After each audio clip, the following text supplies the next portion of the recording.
अस्सलामुअलैकुम। 7,000 रुपया पहलों मेरे बंदे की मदद हुई, वो पहलों घलाया। 17,000 रुपया अज घलाया, तो मदद हो मेरे बंदे की हुई। अल्लाह मियाँ तुहानू जिंदगी देवे, तंदुरुस्ती देवे, तुहाडे भैन भरावां नूं जिंदगी तंदुरुस्ती देवे, तुहाडे बच्चियां नूं जिंदगी तंदुरुस्ती देवे। 17,000 रुपया तुसां भेजिया मैनूं, जिन्हें भी घलाया। अल्लाह मियाँ तुहानू जिंदगी देवे, तंदुरुस्ती देवे, तुहाडे भैन भरावां नूं जिंदगी तंदुरुस्ती देवे, तुहाडे माँ बाप नूं जिंदगी तंदुरुस्ती देवे, तुहाडे धियां पुत्तां नूं जिंदगी तंदुरुस्ती देवे। अस्सलामुअलैकुम।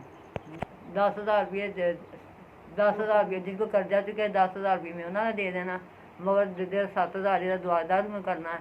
अल्लाह मियाँ तुहानू जिंदगी देवे, तंदुरुस्ती देवे, भैन भरावां जिंदगी तंदुरुस्ती देवे, तुहाडे माँ बाप नूं जिंदगी तंदुरुस्ती देवे, तुहाडे धियां पुत्तां नूं जिंदगी तंदुरुस्ती देवे।